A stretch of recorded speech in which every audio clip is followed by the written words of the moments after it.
Hello students, binary Nirmala তোমাদের প্রত্যেককে অনেক অনেক শুভেচ্ছা এবং অভিনন্দন জানাই। West Bengal school service commission PG level biological সায়েন্সের জুলজি পোর্শনের ইনভার্টিব্রেট অংশে যে স্পেশাল ফিচার্স আছে আমি অলরেডি আলোচনা করেছি রিপ্রোডাকশনের প্রোটোজোয়া, তার সঙ্গে সঙ্গে পলিমরফিজম ইন সাইফোনোপোড এবং লাস্ট ক্লাসে আমরা আলোচনা করেছি রেসপিরেশন ইন আর্থ্রোপোডা। আজকে আমরা আলোচনা করব অত্যন্ত গুরুত্বপূর্ণ আরও একটা টপিক, সেটা হচ্ছে গ্যাস্ট্রোপোডার nervous system. So nervous system of Gastropoda. দেখো, প্রথমেই বলি যে যেহেতু সিলেবাসে এইভাবে মেনশন করা আছে যে গ্যাস্ট্রোপোড, তাহলে গ্যাস্ট্রোপোড প্রকৃতপক্ষে কী সেটা আগে তোমাদেরকে জানতে হবে। ইচ অ্যান্ড এভরি ওয়ার্ড সিলেবাসে কিন্তু তোমাকে ভালোভাবে কনসেপশন রাখতে হবে। দেখো, গ্যাস্ট্রোপোড হচ্ছে লার্জেস্ট ক্লাস অফ মোলাস্কা, মানে মোলাস্কা ফাইলামের মধ্যে ডিফারেন্ট ক্লাস আছে, তার মধ্যে গ্যাস্ট্রোপোড হচ্ছে সব থেকে বড় ক্লাস। তার মধ্যে এই ক্লাসে বিভিন্ন রকমের প্রধানত অর্গানিজম দেখা যায়, যেটা অন্য কোনো ক্লাসে এত ভ্যারিয়েশন দেখা যায় না। এবং এই গ্যাস্ট্রোপোড দেখো, এটা ফ্রেশ ওয়াটার হতে পারে, মেরিন ওয়াটার হতে পারে, অথবা টেরিস্ট্রিয়াল হতে পারে, মানে স্বাদু জলে থাকতে পারে, সমুদ্রে থাকতে পারে, অথবা এরা স্থলভূমিতে থাকতে পারে। হ্যাভ লার্জ ফ্ল্যাট ফুট, অর্থাৎ এদের মুভমেন্টের জন্য বড় ফুট থাকে। আমরা জানি যে শামুক, ঝিনুক কিভাবে তারা মুভ করে যায় ফুটের সাহায্যে। এবং body asymmetrical due to the torsion. দেখো, body asymmetrical due to torsion, আমরা জানি যে যেগুলো হায়ার ফাইলাম আছে, তো সেই হায়ার ফাইলামে প্রধানত সিমেট্রিক্যাল অ্যারেঞ্জমেন্ট বডিতে আমরা দেখতে পাই। তার মানে কোনো অর্গানিজমকে যদি আমরা এইভাবে যদি কাটি, তাহলে দুটো সমান ইকুয়াল হাফে সেই অর্গানিজম বডি এক্ষেত্রে বিভাজিত হয়। কিন্তু ঘটনা হচ্ছে গ্যাস্ট্রোপোডাতে প্রধানত আসিমেট্রিক্যাল দেখা যায় due to the torsion. Torsion মানে কি? Rotated body part 180 degree angle in relation to head and foot. তার মানে এদের হেড এবং ফুট ছাড়া বাকি যে পোর্শনটা আছে সেটা 180 ডিগ্রি অ্যাঙ্গেলে রোটেট করে, এবং সেই ঘটনাকেই আমরা বলবো টর্শন। অনেক সময় পরীক্ষাতে কোয়েশ্চেন্স দেয় যে টর্শনে প্রধানত বডি মানে বডি পার্ট কত ডিগ্রি অ্যাঙ্গেলে রোটেট করে, তাহলে সেটা হচ্ছে 180 ডিগ্রি অ্যাঙ্গেলে। তো গ্যাস্ট্রোপোডার এক্সাম্পল যেটা আছে, পাইলা আছে, শাঁক আছে, লিম্যাক্স আছে এবং অ্যাকাটিনা আছে। অ্যাকাটিনাকে আমরা বলবো লিম্পেট, ঠিক আছে? দ্য লিম্পেট হলো অ্যাকাটিনা, পাইলা। মানে শামুকের যে নার্ভাস সিস্টেম, তোমরা যারা জুলজি স্টুডেন্ট, তোমরা অনেক সময় এটা ডিসেকশন করেছো, এবং নার্ভাস সিস্টেম বের করাটা একটু ডিফিকাল্ট, ঠিক আছে? তো নার্ভ আমরা বের করে প্রধানত ডিসেকশন করার সময় প্র্যাকটিক্যালে আমরা এই পাইলার নার্ভাস সিস্টেম আমরা দেখি যে নার্ভাস সিস্টেম একদম খালি চোখে আমরা দেখতে পাই যে পাইলার নার্ভাস সিস্টেম কেমন। সুতরাং এটাই মেনলি তোমাদেরকে পড়তে হবে। যারা জুলজি স্টুডেন্ট তারা যেহেতু প্র্যাকটিক্যাল করেছে, তো সেই জন্য তারা ভালোভাবে বুঝতে পারবে টোটাল অংশটা। কিন্তু ঘটনা হচ্ছে যারা বোটানি স্টুডেন্ট তাদের পক্ষে একটু ডিফিকাল্ট হবে, কিন্তু আমি এমনভাবে তোমাদেরকে বোঝাবো যে কারো ক্ষেত্রেই কোনো ডিফিকাল্টি থাকবে না। প্রথমে কিছু কনসেপশন নিয়ে নাও। দেখো, পাইলার যে নার্ভাস সিস্টেম আছে সেটা কিন্তু ওয়েল ডেভেলপড, অনেক বেশি উন্নত, এবং আসিমেট্রিক্যাল অ্যান্ড ফর্মে ফিগার অফ 8, মানে অনেকটা তাকে দেখতে 8 অক্ষরের মতো দেখতে লাগছে, এবং এটাকেই বলা হয় কায়াস্টোনিউরি, ঠিক আছে? নার্ভাস সিস্টেম এর বিভিন্ন নার্ভ গ্যাংলিয়ান এমনভাবে অ্যারেঞ্জ হয়ে থাকে যেটাকে অনেকটা 8 অক্ষরের মতো দেখতে লাগে, এবং এই রকম টাইপের যে নার্ভাস সিস্টেমের যে অ্যারেঞ্জমেন্ট, তো তাকেই বলা হয় chiastoneury. Very very important, very important, ঠিক আছে? Most ganglia are anterior end, এবং বেশিরভাগ যে গ্যাংলিয়া আছে, তো সেই গ্যাংলিয়া এদের দেহের সামনের দিকে থাকে। তাহলে এখন প্রশ্ন হচ্ছে যে গ্যাংলিয়া জিনিসটা কি? দেখো, গ্যাংলিয়া হচ্ছে cluster of nerve cell body. তার মানে আমরা জানি যে নিউরন প্রধানত কী দিয়ে তৈরি হয়? এইভাবে সেল বডি আছে, অ্যাক্সন আছে, প্লাস এখানে অ্যাক্সন টার্মিনাল আছে। এই যে অনেকগুলো সেল বডি যখন একসঙ্গে ইউনাইটেড হয়, তো তখনই তাকে আমরা বলবো গ্যাংলিয়া। তাহলে ম্যাক্সিমাম গ্যাংলিয়া এদের কিন্তু অ্যান্টেরিয়ার সাইডে থাকে। এখন এই যে গ্যাংলিয়া যেগুলো আছে, সেই গ্যাংলিয়াগুলো আবার বিভিন্নভাবে কানেক্টেড থাকে। এখানে দুটো টার্ম আছে, আগে তোমাদেরকে বলি। দেখো, ডিফারেন্ট টাইপের গ্যাংলিয়া দেখতে পাচ্ছ, তো সেম টাইপের গ্যাংলিয়া কমিসিওর মানে কি? কমিসিওর মানে connection between the two similar ganglia. যখন দুটো একই টাইপের গ্যাংলিয়া যখন কানেক্টেড হয়ে থাকে যে নার্ভ দিয়ে, তো তাকেই আমরা বলবো কমিসিওর। আর কানেকটিভ মানে কি? যখন দুটো ডিফারেন্ট টাইপের গ্যাংলিয়া যে নার্ভ দিয়ে কানেক্টেড থাকবে, তো তাকেই বলা হয় কানেকটিভ। আবার বলছি, একই টাইপের গ্যাংলিয়ার যে কানেকশন, নার্ভাস যে কানেকশন, তো তাকেই বলা হয় কমিসিওর। আর ডিফারেন্ট টাইপের গ্যাংলিয়ার যে কানেকশন, নার্ভাস কানেকশন অবভিয়াসলি, তো তাকেই বলা হয় কানেকটিভ। এখন এই যে গ্যাংলিয়া আছে, দেখো একদম সামনের দিকে, মানে এদের যে ডাইজেস্টিভ সিস্টেম আছে মাউথের সামনের দিকে যে গ্যাংলিয়া থাকে সেটা হচ্ছে বাক্কাল গ্যাংলিয়া।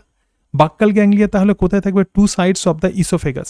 এদের মাউথ, ফ্যারিংস, ইসোফেগাস ইত্যাদি থাকে। তাহলে প্রধানত ইসোফেগাসে দুই দিকে প্রধানত এই বাক্কাল গ্যাংলিয়াকে আমরা দেখতে পাই। এখানে ছবি আছে দেখো, এখানে আমরা দেখতে পাচ্ছি দুটো বাক্কাল গ্যাংলিয়া, ঠিক আছে? তাহলে এখানে আমরা বাক্কাল গ্যাংলিয়া দুটো দেখতে পাচ্ছি, ছবিটাও আমি দিয়ে দিয়েছি। এবং দেখো head on each side of head, একদম সিম্পল ডায়াগ্রামে তোমাদেরকে বোঝানোর চেষ্টা করছে। এই যে ডায়াগ্রাম আছে বইতে, যে ডায়াগ্রাম আছে প্রচণ্ড ক্রিটিক্যাল, বুঝতে খুব অসুবিধা হবে, কিন্তু সিম্পল ডায়াগ্রামের সাহায্যে গ্যাস্ট্রোপোডের নার্ভাস সিস্টেম বোঝার চেষ্টা করো। তাহলে বাক্কালের পরেই যেটা আসবে তো সেটাই হচ্ছে সেরিব্রাল। ম্যাক্সিমাম গ্যাংলিয়া কোথায় থাকে আমি বলেছিলাম?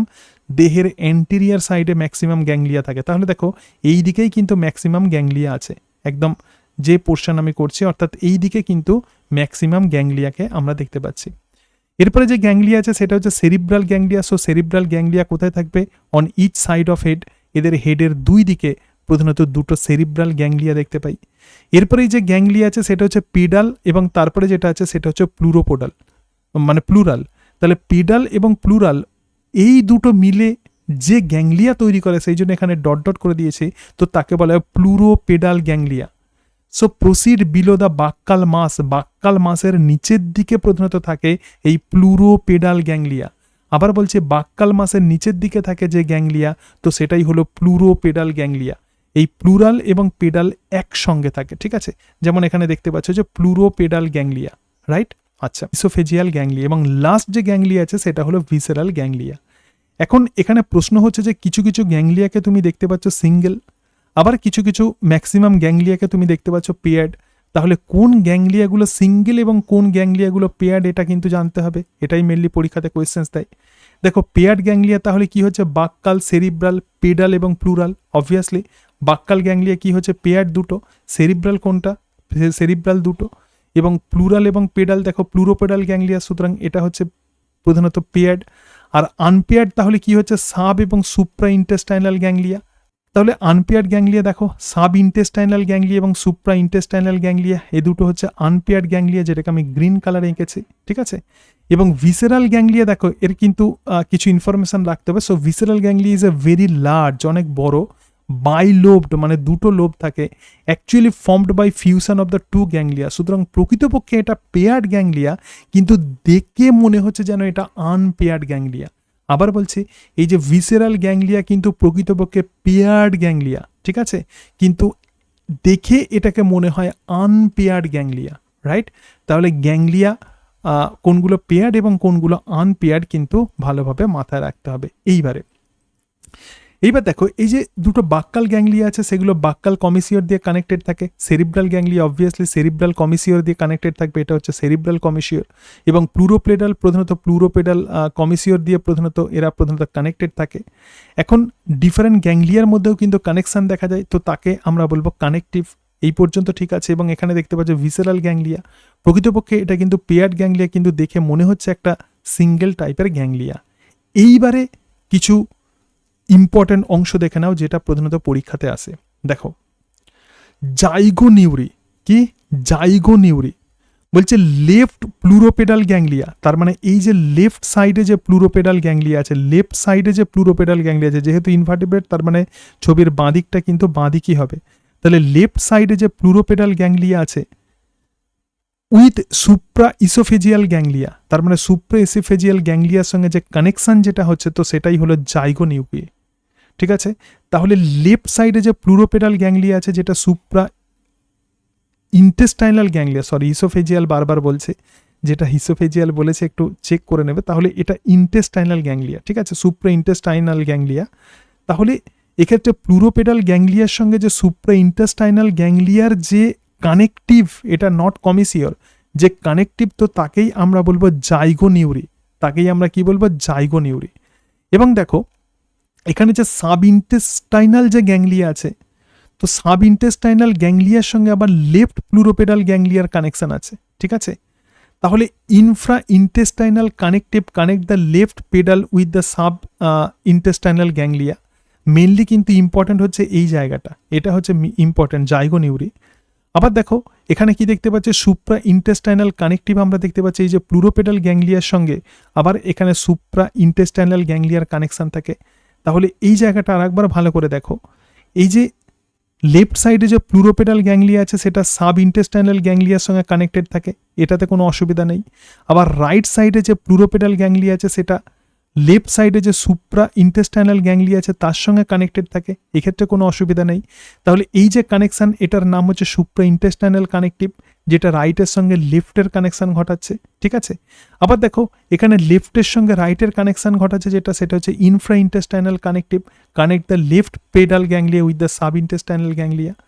সুতরাং এটাই প্রকৃতপক্ষে এদের নার্ভাস সিস্টেম, আমরা একটা আইডিয়া পেয়ে গেলাম। এইবার দেখো বলছে এক্ষেত্রে 8 লাইক অ্যারেঞ্জমেন্ট, তো আমরা যেটা বলছিলাম যে এটাকে আমরা কি বলছিলাম, কায়াস্টোনিউরি। সুতরাং 8 like nerve arrangement between the supra and infra intestinal nerve, supra and infra intestinal nerve known as chiastoneury. তাহলে এই জায়গাটা ভালো করে দেখে নাও, দেখো এই জায়গাতে আমরা কি দেখতে পাচ্ছি, 8 like nerve arrangement between supra and infra intestinal nerve. তাহলে দেখো এই যে সুপ্রা আর ইনফ্রা মানে সাব আর হচ্ছে ইনফ্রা, সুপ্রা আর ইনফ্রা ইন্টেস্টাইনাল নার্ভের মধ্যে যে কানেকশন যেটা আছে সেটা অনেকটা কিসের মতো দেখতে লাগছে, এটাকে অনেকটা 8-এর মতো দেখতে লাগছে, 8 অক্ষর, ঠিক আছে। আমরা কিভাবে লিখি 8, এইভাবে লিখছি।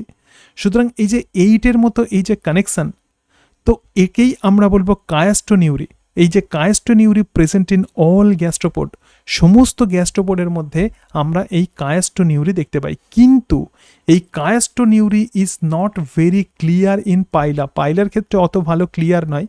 এবং স্ট্রেপ্টোনিউরাস কায়াস্টোনিউরি, তো সে পাইলার ক্ষেত্রে তাহলে যে কায়াস্টোনিউরি হচ্ছে যেটা ক্লিয়ার নয়, তো তাকে আমরা বলবো স্ট্রেপ্টোনিউরাস কায়াস্টোনিউরি। এবং সিঙ্গেল জাইগোনিউরি ইন পাইলা, তো পাইলাতে আমরা সিঙ্গেল জাইগোনিউরি দেখতে পাচ্ছি। জাইগোনিউরি কোনটাকে বলেছিলাম, জাইগোনিউরি আমরা কি বলেছিলাম, জাইগোনিউরি। সুতরাং এই যে অংশটা আছে অর্থাৎ লেফট প্লুরোপেডাল গ্যাংলিয়ার সঙ্গে যে সুপ্রা ইন্টেস্টাইনাল গ্যাংলিয়ার যে কানেকশন, তো সেটাই হচ্ছে জাইগোনিউরি। তাহলে জাইগোনিউরি আমরা পাইলাতে কটা দেখতে পাবো, single zygoneury in the Pila. But in most gastropod, বেশিরভাগ গ্যাস্ট্রোপোডের ক্ষেত্রে আমরা কি দেখতে পাবো, clear chiastoneury with double zygoneury, clear chiastoneury with double zygoneury in most gastropod. কিন্তু পাইলার ক্ষেত্রে আমরা কি দেখতে পাচ্ছি, সিঙ্গেল জাইগোনিউরি আমরা দেখতে পাচ্ছি। কিন্তু বেশিরভাগ গ্যাস্ট্রোপোডের ক্ষেত্রে আমরা দেখতে পাবো যেটা, সেটা হচ্ছে ক্লিয়ার কায়াস্টোনিউরি উইথ ডাবল জাইগোনিউরি। সুতরাং পাইলার ক্ষেত্রে কিন্তু কায়াস্টোনিউরি কন্ডিশন অতটা ক্লিয়ার নয়। তো এটাই হচ্ছে প্রধানত পাইলার নার্ভাস সিস্টেম। তো nervous system in Pila or nervous system in gastropod. তো আমাদের যে স্পেশাল ফিচার্স আছে, ইনভার্টিব্রেটের special features, SSC PG level biological সায়েন্সের জুলজি পোর্শনে স্পেশাল ফিচার্স আছে, ম্যাক্সিমাম অংশ আমি আলোচনা করলাম। আর শুধু বাকি আছে water vascular system in starfish. পরের দিন আমরা এই water vascular system in starfish সম্পর্কে আলোচনা করব। তার ফলে জুলজির পিজি লেভেলের সিলেবাসে যে স্পেশাল ফিচার্স আছে আমাদের কমপ্লিট হয়ে যাবে। এবং অলরেডি আমি আমার চ্যানেলে classification of major file up to sub class, মানে এই যে ক্লাসিফিকেশন ইত্যাদি, এগুলো তোমাদের আমি অনেকবার পড়িয়েছি, বারবার পড়িয়েছি। কিন্তু এই পিজি লেভেলের বিভিন্ন টপিকগুলো এতদিন আমি আলোচনা করিনি, এগুলো নোটস তৈরি করছি, এগুলো তোমাদের সঙ্গে আলোচনা করছি। তোমরা তোমাদের প্রিপারেশান এগিয়ে নিয়ে যাও, আশা করা যায় এবার এসএসসি এক্সামিনেশান নিয়মিতভাবে হবে। প্রিপারেশান এগিয়ে নিয়ে যাও। এবং তোমরা অনেকেই আমাকে বলছো যে কবে থেকে আমি ব্যাচ শুরু করব। একটু সেকেন্ড এসএলএসটির জটটা একটু ছাড়িয়ে যাক, ইন্টারভিউ হয়ে যাক, একটু রিক্রুটমেন্ট হয়ে যাবে, আবার যখন ফ্রেশ নোটিফিকেশান দেওয়ার মতো পরিস্থিতি আসবে আমি নতুন করে ব্যাচ শুরু করবে। এবং তোমরা জানো যে সিলেবাস আমি 3 মাসের মধ্যে হিউজ সিলেবাস আমি সেকেন্ড এসএলএসটিতে কভার করেছি। 3টে সাবজেক্ট এবং তার সঙ্গে সঙ্গে 3টে সাবজেক্টের কমন টপিকস একদম ডিটেলসে আমি কভার করেছি। প্রচুর স্টুডেন্ট আমার কাছে পড়াশোনা করেছে, এসএসসি এক্সামিনেশান ক্র্যাক করেছে, অনেকে মাদ্রাসা সার্ভিস এক্সামিনেশান ক্র্যাক করে অলরেডি তারা চাকরি করছে, আমাকে তারা মেসেজে করেছে। খুব ভালো লাগে যখন আমার হেল্পের সাহায্যে তোমরা যখন বলো যে স্যার আপনার জন্যই চাকরি পেয়েছি, আপনার জন্যই আমাদের লাইফ সিকিউরড হয়েছে, তখন আমার খুব ভালো লাগে। তো আমার প্রধানত পাওনা বলতে এইটুকুই, তোমরা ভালো করে পড়াশোনা করো, তোমাদের ভবিষ্যৎ আরও অনেক উজ্জ্বল হোক এবং তোমাদের প্রত্যেকের অনেক অনেক সফলতা কামনা করি। ভালো থেকো, সুস্থ থেকো। আজকে তাহলে এই পর্যন্তই। Thank you and that's it.